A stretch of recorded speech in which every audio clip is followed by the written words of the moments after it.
"Your name is very ethnic," the recruiter said, his face contorting into what I assume he thought was a polite smile. "Kwesi Adeyemi. That's quite a mouthful for our clients." I sat across from Blake Thompson in the glass-walled conference room of Pinnacle Investments, one of Boston's fastest-growing financial firms. His perfectly coiffed blonde hair and tailored suit screamed old money, but his demeanor whispered something else entirely. "Most of our team members have names that are easy to pronounce," he continued, tapping my resume with his Mont Blanc. "E. Penn. Have you ever considered using a nickname? Maybe something like Kevin?" The air conditioning vent above me suddenly felt like it was blowing ice directly down my collar. I'd prepared for technical questions about market analysis, portfolio diversification strategies, and client relationship management. Not this. "My name is Kwesi Adeyemi," I repeated, maintaining eye contact. "It means born on Sunday and the crown befits me in my family's languages. My clients at Morgan Stanley never had an issue with it during the 5 years I helped grow their portfolios by 28% above market average." Blake's smile tightened. "Yes, your credentials are adequate, but Pinnacle has a certain image to maintain. Our clientele expects a particular type of familiarity." The interview deteriorated from there. Each question became a thinly veiled suggestion that I wouldn't fit their corporate culture. My Yale MBA was interesting, but not necessarily indicative of practical skills. My quantifiable achievements were dismissed as fortunate market conditions. By the time I left the building, the rejection was already forming in my inbox. I could feel it. Sure enough, the email arrived before I even made it back to my apartment. "While your background is impressive, we've decided to pursue candidates who better align with Pinnacle's team dynamic." Team dynamic. Right. I tossed my phone onto the couch and loosened my tie, the familiar weight of disappointment settling in my chest. This wasn't my first experience with cultural fit rejections, but something about this one cut deeper. Maybe it was Blake's smug certainty, or perhaps it was because Pinnacle was exactly the kind of innovative firm where I had hoped to make my mark. My phone buzzed again. This time it was a text from Maya, my younger sister. "How'd it go, Big Bro?" I considered lying, telling her it went fine and I was waiting to hear back. But Maya and I didn't operate that way. Got the classic ethnic name treatment. Already received the rejection. 3 dots appeared immediately, followed by, "Their loss. Seriously. But I have news that might cheer you up. Call me." I pressed dial, curious what could possibly lift my spirits at this moment. "Kwesi," Maya's voice came through, vibrant as always. "I didn't want to distract you before your interview, but I got the green light on the Horizon Project." The Horizon Project. Maya had been working on this for months, a tech startup incubator focused on financial technology innovations. She'd been courting investors for her vision of creating a more inclusive financial ecosystem. "That's incredible, Maya. Who finally bit?" Not just bit. They swallowed the hook, line, and sinker. Javier Rodriguez from Westridge Capital. Full funding. Plus, he's bringing in 2 other major players. They love the diversity angle and the focus on disruptive fintech. I felt a genuine smile break through my gloom. "I'm so proud of you." "Thanks. But here's where it gets interesting," Maya continued, her voice dropping to that tone she used when she was about to drop a bombshell. "They want me to bring on a CEO with serious financial credentials to give the incubator instant credibility. Someone with both traditional financial expertise and an understanding of innovation." I paused, connecting the dots. "Are you saying, I want you to be Horizon's CEO, Kwesi? The investors have already approved your resume. The salary's competitive, full benefits, and significant equity. Plus, you'd be building something meaningful from the ground up." I sat down, stunned. "Maya, this is your baby. Are you sure?" "More than sure. This was always the plan. I'm the tech visionary, you're the financial wizard. Together, we create something neither of us could build alone." By the time we hung up an hour later, I had verbally accepted the position. The next morning, I signed the contracts. 2 weeks after that, Horizon Financial Innovation Hub officially launched with a private event at a renovated warehouse in Boston's Innovation District. What I didn't know then, what none of us knew, was that Maya had secured the funding through a silent auction process where Westridge Capital had outbid several other investment firms. One of the losing bidders? Pinnacle Investments. This crucial detail would become my hidden advantage in the months to come. The warehouse space, transformed into Horizon's headquarters over the next few months. Floor-to-ceiling windows overlooked the harbor. Open workspaces encouraged collaboration, and our logo, a stylized rising sun, symbolized new financial beginnings for underrepresented entrepreneurs. Our launch made ripples in Boston's financial scene. We weren't just another incubator. We were explicitly challenging the status quo. Our first cohort included 12 startups, each founded by entrepreneurs from backgrounds traditionally underrepresented in finance. Their innovations ranged from AI-driven micro-lending platforms to blockchain solutions for community banking. As CEO, I was no longer seeking approval from gatekeepers like Blake Thompson. I was the one evaluating which partners aligned with our values. It was liberating. During one of our early team meetings, I noticed Jessica Chen, our operations director, lingering after everyone else had left. "Everything okay, Jessica?" I asked, gathering my notes. "Yes, just..." She hesitated. "I wanted to thank you for how you handled the meeting with Clarity Partners yesterday." I raised an eyebrow, unsure what she meant. The meeting had been straightforward, a potential partnership that I'd ultimately declined because their terms would have restricted our startup's autonomy. "Their representative kept mispronouncing your name, even after you corrected him twice." Jessica continued, "You were firm but professional. In my previous workplace, leadership would have let it slide to keep potential investors happy. The interaction had been so commonplace for me that I barely registered it. Your name is your identity. If someone can't respect that, they won't respect your business decisions either." Jessica nodded thoughtfully. "My parents changed my name from Jingy when I was 5. They thought it would make things easier for me." She shrugged. "Maybe it did, but I've always wondered what message that sent me growing up." This seemingly minor conversation would prove pivotal months later, though neither of us could have predicted how. By our 6th month, Horizon was exceeding expectations. 3 of our startups had secured additional funding, and our reputation for fostering innovative financial solutions was growing. Major financial publications were featuring our entrepreneurs, and I was being invited to speak on panels about the future of inclusive finance. Then came the email that changed everything. It was from Elaine Winters, the head of talent acquisition at a major financial software company called Next Gen Financial Systems. They were looking to fill a chief strategy officer position and wanted to discuss potential candidates from our network. I agreed to meet, expecting a standard networking conversation. What I didn't expect was the information Elaine shared over coffee. "Before I joined NextGen, I was at Pinnacle Investments," she said, stirring her latte. "I left because of their hiring practices, particularly under Blake Thompson." My interest piqued immediately. "Blake Thompson? He interviewed me once." Elaine's expression shifted. "Let me guess. He made some comment about your name?" I nodded, surprised. "Classic Blake move," she sighed. "What you might not know is that he's been passed over for partner 3 times because of his abysmal diversity hiring record. The partners are under pressure from clients to modernize their approach, but Blake keeps sabotaging qualified candidates who don't fit his narrow vision." "Why are you telling me this?" I asked. "Because Pinnacle is in trouble. They've lost 3 major accounts in the last quarter to more innovative firms, including your Horizon startups.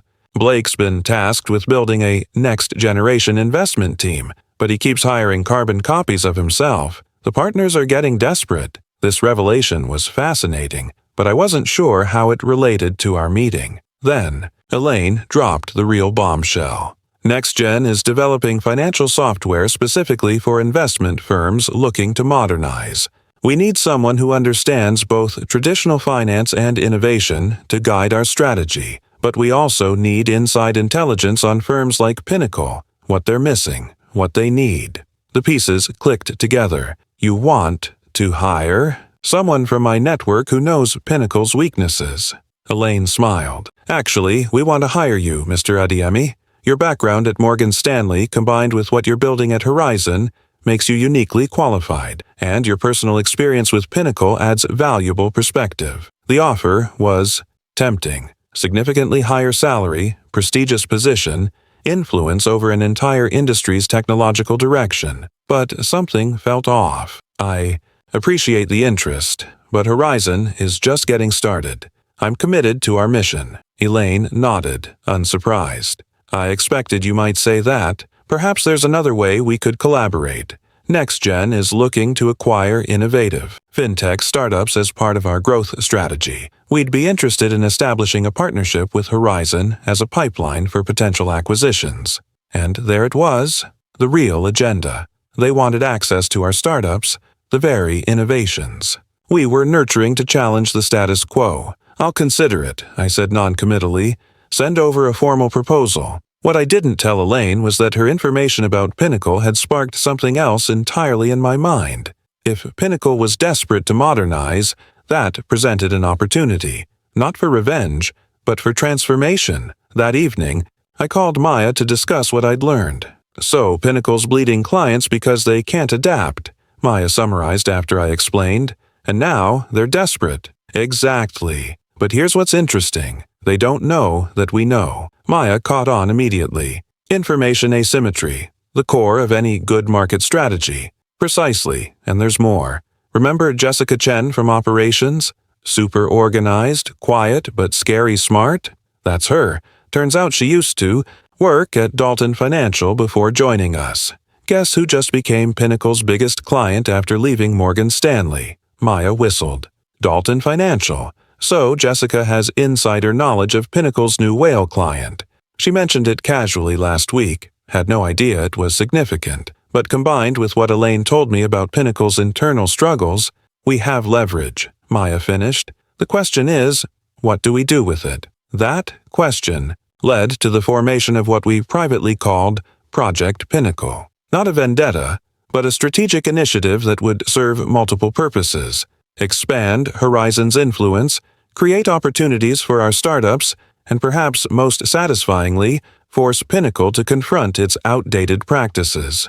The first phase began with a carefully orchestrated PR campaign highlighting Horizon's success stories.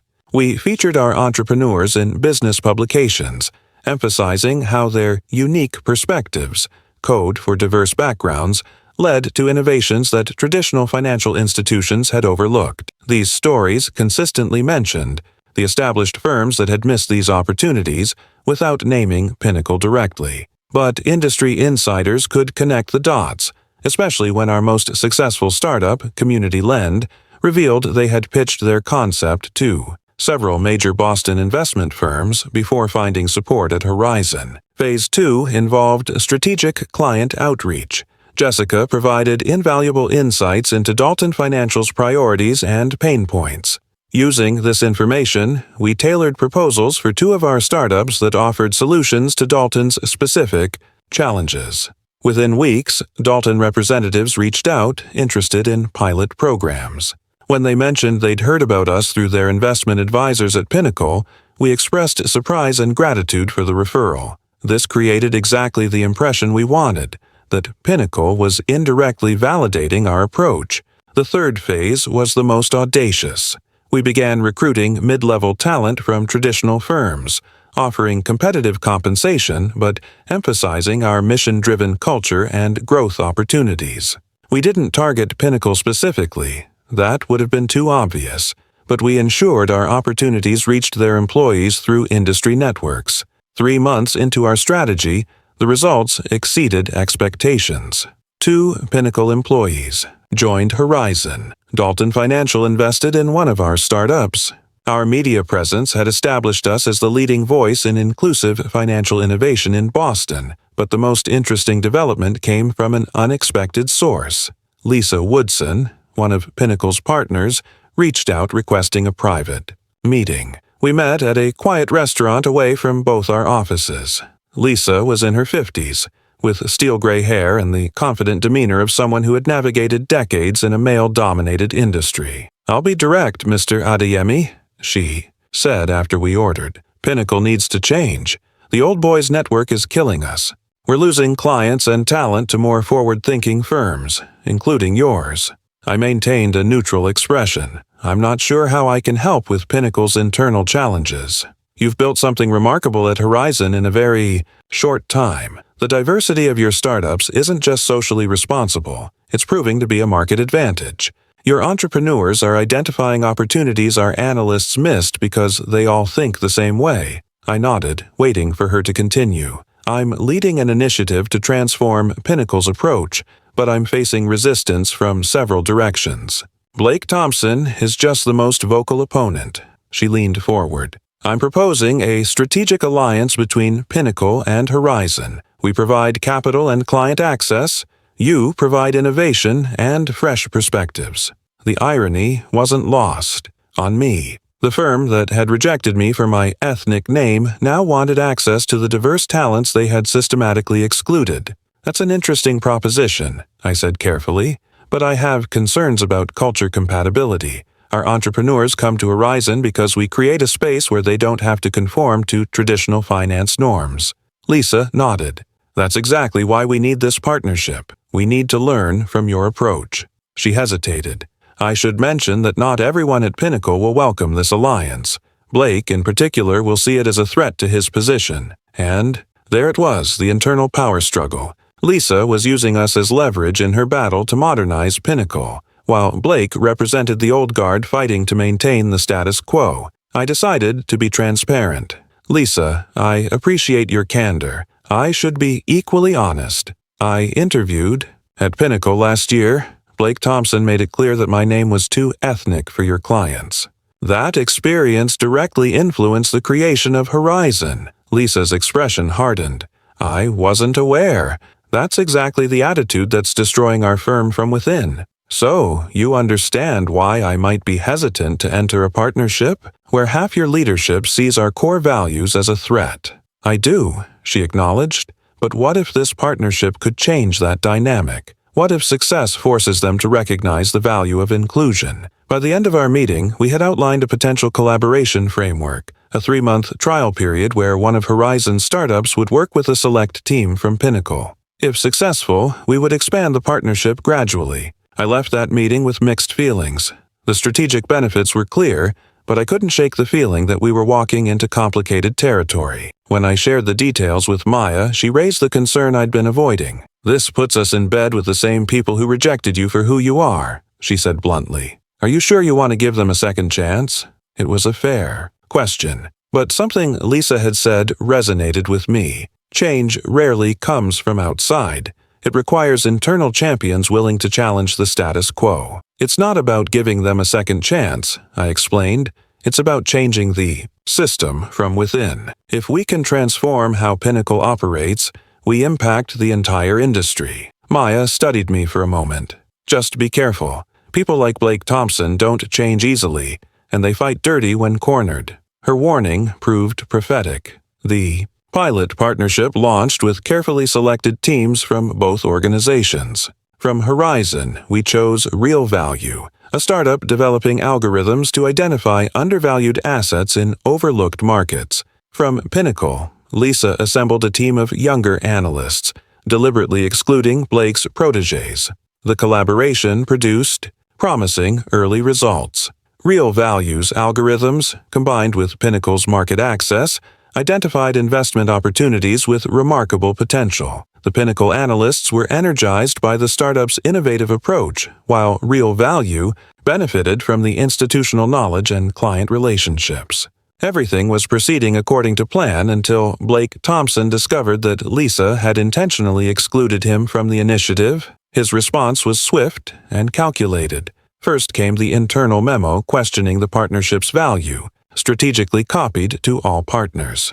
Then the subtle undermining, scheduled meetings suddenly canceled, requested data delayed, resources reallocated away from the collaboration. When these tactics failed to derail the project, Blake escalated. He began investigating Horizon's structure and history, looking for vulnerabilities.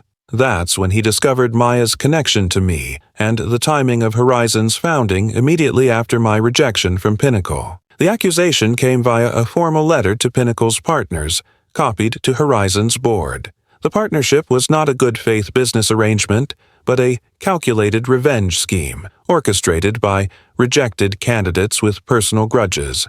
Lisa called me immediately. Blake's rallying the old guard. He's painting this as a personal vendetta rather than a business strategy. Some partners are getting nervous. What do you need from me? I asked. Come to the partners' meeting tomorrow. Address these accusations directly. If you can convince them this partnership is about business innovation rather than personal history, we can move forward. If not, she didn't need to finish the thought. If Blake succeeded in framing our collaboration as a revenge plot, the partnership would collapse, and with it, the opportunity to transform Pinnacle from within. I spent that night preparing, reviewing our results, rehearsing responses to potential questions. Maya offered to join me, but I decided to go alone. This confrontation had been brewing since the moment Blake Thompson had suggested I use an Americanized nickname. The Pinnacle Partners conference room was exactly as I remembered it from my interview. Glass-walled, immaculately furnished with panoramic views of Boston Harbor. The 14 partners sat around a massive mahogany table with Lisa and Blake, positioned at opposite ends. The tension was palpable as I entered. "Thank you for joining us, Mr. Adeyemi," began Walter Pearson, Pinnacle's managing partner. "We've asked you here to address some concerns regarding the nature of our partnership with Horizon." Before I could respond, Blake interjected. "Let's not dance around this. Mr. Adeyemi applied for a position here last year and was rejected. Immediately afterward, he started a competing firm that's now infiltrating our client relationships. This isn't a partnership, it's corporate espionage thinly disguised as diversity initiative." Several partners shifted uncomfortably. Lisa remained stone-faced. I took a measured breath. "Mr. Thompson remembers my interview, but perhaps not accurately. I was told my name was too ethnic for your clients despite my Yale MBA and proven track record at Morgan Stanley." Blake's face reddened. "That's not. I have the rejection email citing cultural fit concerns." I continued calmly, "but that's actually irrelevant to our current discussion. Horizon wasn't created as a response to Pinnacle. It was founded because Maya Adeyemi, my sister, yes, identified a market opportunity that traditional firms were overlooking, financial innovations from underrepresented entrepreneurs." I opened my presentation folder. What matters are results. In the 3 months since our pilot began, Real Values algorithms have identified investment opportunities yielding returns 18% above your standard portfolios. Dalton Financial has increased their assets under management with Pinnacle by $22 million specifically to access these opportunities. The data captured the partners' attention, particularly the mention of Dalton Financial, their most prestigious client. These results didn't come from looking backward at personal grievances. They came from looking forward at market opportunities. The question isn't why this partnership began, but why you would consider ending something so demonstrably successful. Walter Pearson leaned forward. "Mr. Thompson has also raised concerns about your hiring practices, specifically targeting our employees. Horizon has hired 27 people since our founding. 2 came from Pinnacle, 3 from Morgan Stanley, 5 from various startups, and the rest from other institutions. We hire based on merit and cultural alignment, not institutional affiliation." Lisa seized the opening, which brings us to the core issue. Our cultural fit concerns have cost us talent, innovation, and ultimately, market share. This partnership with Horizon isn't just about accessing their startups. It's about learning how to create an environment where diverse perspectives drive financial innovation. The debate continued for another hour, with Blake growing increasingly isolated, as the financial results spoke for themselves. By the meeting's conclusion, the partnership had not only been preserved, but expanded. Horizon would work with 3 Pinnacle investment teams, and we would develop a joint talent development program. As the partners filed out, Blake lingered behind, approaching me with a stiff formality. "It seems you've won over the partners," he said, his tone carefully neutral. "It's not about winning, Mr. Thompson. It's about recognizing that diversity of thought leads to better financial outcomes.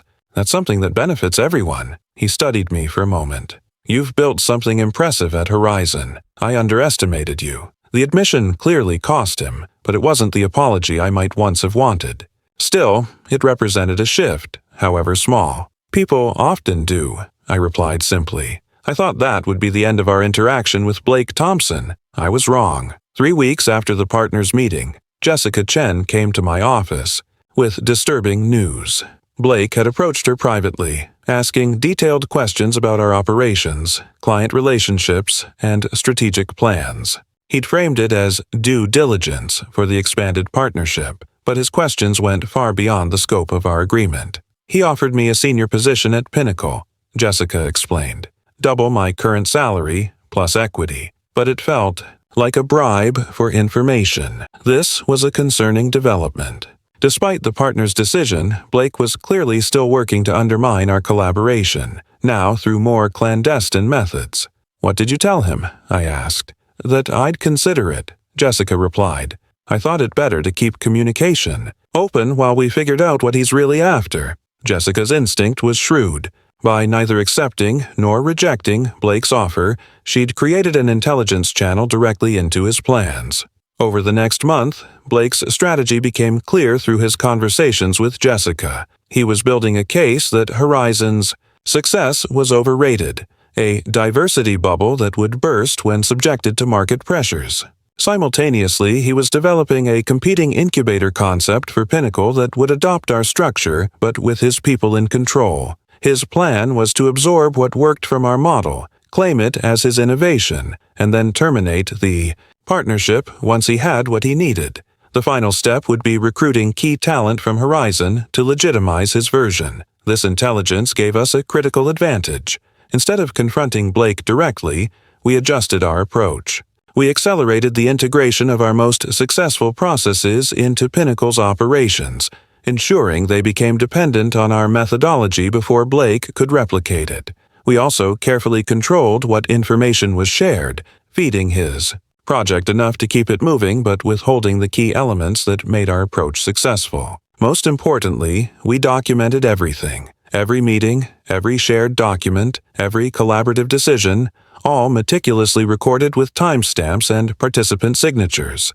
This created an unassailable record of Horizon's intellectual contribution to the partnership. As Blake's alternative incubator concept gained traction within Pinnacle, we allowed him to believe he was succeeding. Jessica continued to feed him carefully curated information, always valuable enough to maintain his interest but never revealing our core methodology. The situation reached its climax when Blake presented his innovative financial incubator concept to Pinnacle's executive committee, with several major clients in attendance. He had invited Jessica as a potential hire to lend credibility to his proposal. What Blake didn't know was that Lisa Woodson had privately shared his presentation with me the previous day, having received it as part of the committee materials.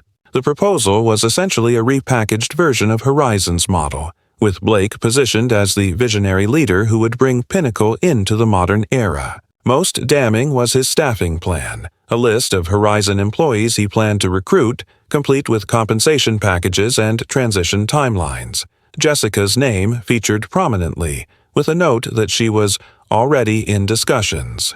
Rather than intervene directly, we made a strategic decision. Lisa would handle the internal response at Pinnacle, while we focused on protecting our team and intellectual property. The day of Blake's presentation, Jessica arrived at Pinnacle's offices as invited, but rather than playing the role Blake expected, she brought copies of our documentation showing the origin of every concept in his proposal. She didn't distribute them, merely kept them visible in her portfolio as a reminder of her true position. Blake's presentation began confidently. He outlined the market opportunity, the innovative structure, and the projected returns, all lifted directly from our model. When he introduced Jessica as a key strategic hire who brings insider knowledge of successful incubator operations, she smiled politely but said nothing. The questions from the committee started favorably but grew increasingly pointed as Lisa strategically guided the discussion towards specifics of implementation and originality.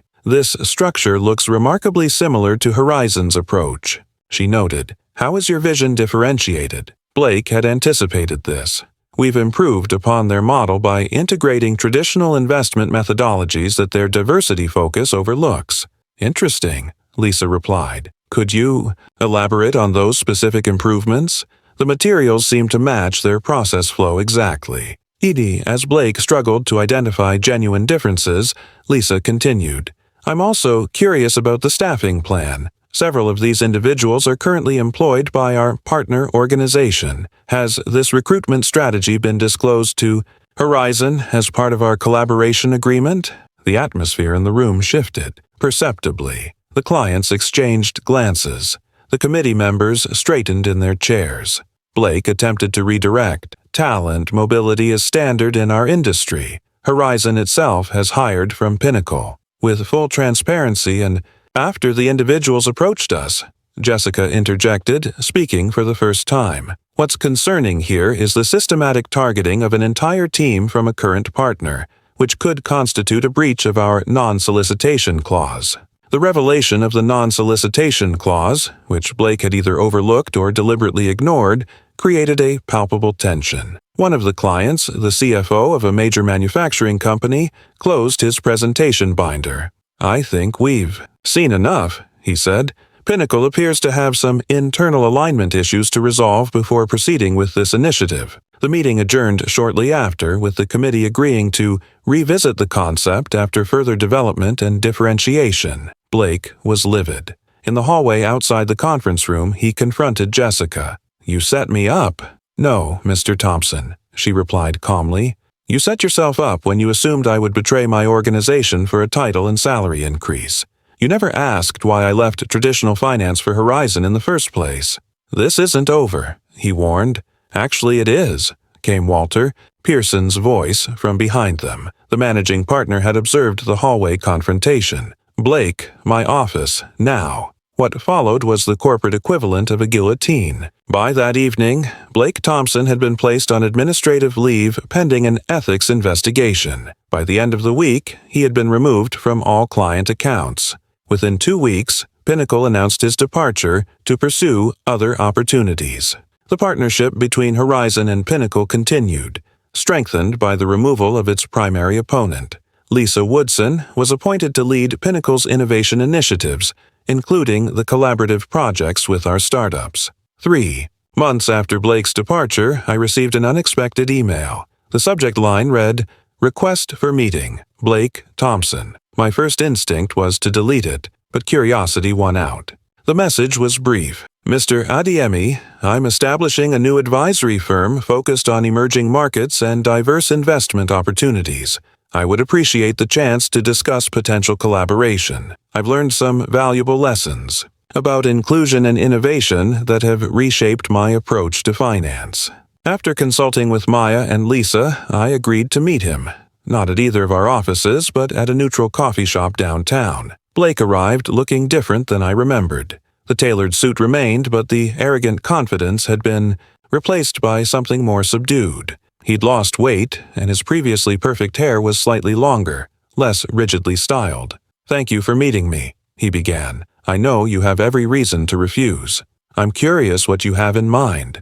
I replied neutrally. First, I owe you an apology. My comments during your interview were unprofessional and prejudiced. There's no excuse for that. I nodded, acknowledging his words without accepting or rejecting the apology. After leaving Pinnacle, I've had time to reflect. The financial industry is changing, and I failed to change with it. But I still have valuable experience in client relationships. What exactly are you proposing? I asked. I'm starting Thompson Advisory Group, focusing on markets and opportunities that traditional firms overlook. I'm not asking for a partnership with Horizon. I haven't earned that. But I am looking for mentorship on building a truly inclusive financial organization. The irony was almost too perfect. The man who had rejected me for my ethnic name was now asking me to teach him about inclusion. Why should I help you? I asked directly. Blake considered the question carefully. Because transformation of our industry won't happen if people like me don't change. You can continue building Horizon as an alternative to firms like Pinnacle, or you can help reform the existing system from within, starting with me. His answer was surprisingly thoughtful. Still, I remained skeptical. I'm not interested in a performance of change, Blake. Real transformation is difficult and uncomfortable. I know, he admitted. That's why I'm here, feeling uncomfortable, talking to someone I wronged, asking for help I don't deserve. We talked for another hour. Blake shared his business plan, which showed genuine effort to create something different from the traditional white shoe advisory model. He had already recruited 2 former colleagues, both women of color who had left Pinnacle years earlier due to lack of advancement opportunities. I didn't commit to anything that day, but I did agree to a follow-up meeting where he would present a more detailed inclusion strategy. That meeting led to another, and eventually to a limited advisory arrangement where Horizon provided guidance on building an inclusive culture from the ground up. 6 months later, Thompson Advisory Group launched with a diverse founding team and a client focus on underserved markets. They weren't a competitor to Horizon. Their model was complementary, focusing on different segments of the market. Blake Thompson never became a close friend or trusted ally. The history between us precluded that level of connection, but he did become something perhaps more valuable, evidence that change is possible, even in the most unlikely candidates. 1 year to the day after my initial interview at Pinnacle, I found myself in another glass-walled conference room. This time I was conducting the interview, and Blake Thompson was the candidate. Thompson Advisory Group had been moderately successful, but Blake had ultimately realized that his true talents lay in client relationship management rather than organizational leadership. He was applying for a senior advisor position with one of Horizon's partner firms. "Your resume is impressive," I said, echoing his words from our first meeting. "Harvard MBA, 20 years at top firms, strong client relationships." Blake nodded, clearly recognizing the parallel. "Thank you. I've been fortunate to work with excellent organizations.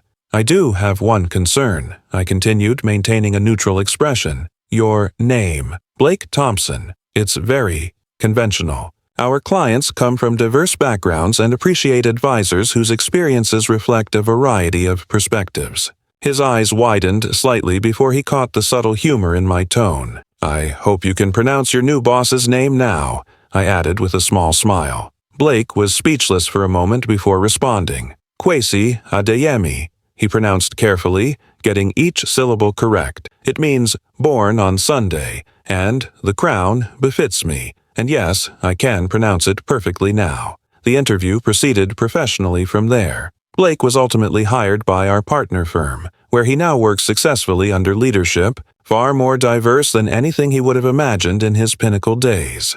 As for Horizon, we've grown to support over 50 startups, with 15 successful exits and counting. Our model has been replicated in 3 other cities, and our entrepreneurs have created financial products that serve previously ignored markets. Maya now leads our expansion initiatives, while I continue as CEO, regularly speaking about inclusive finance at conferences where I once would have been an outlier. Lisa Woodson sits on our board, having left Pinnacle to join a more progressive firm. Jessica Chen was promoted to Chief Operating Officer, her quiet competence and strategic thinking proving invaluable as we scaled. The information she strategically managed during the Blake situation demonstrated judgment and loyalty that continues to serve our organization. Sometimes I reflect on that initial rejection and how differently things might have unfolded if Blake Thompson had seen my ethnic name as an asset rather than a liability. Would Horizon exist? Would dozens of innovative financial startups have found support? Would hundreds of underserved communities now have access to financial tools designed with their needs in mind? Perhaps the most powerful lesson from this journey is that rejection based on who you are can be the catalyst for creating something that changes not just your own trajectory, but an entire industry's direction. Not through revenge, but through vision, seeing possibilities where others see only differences. My name is Kwesi Adeyemi. It means born on Sunday, and the crown befits me. And every day I work to ensure that everyone's name, heritage, and unique perspective is recognized not as a liability, but as the invaluable asset it truly is.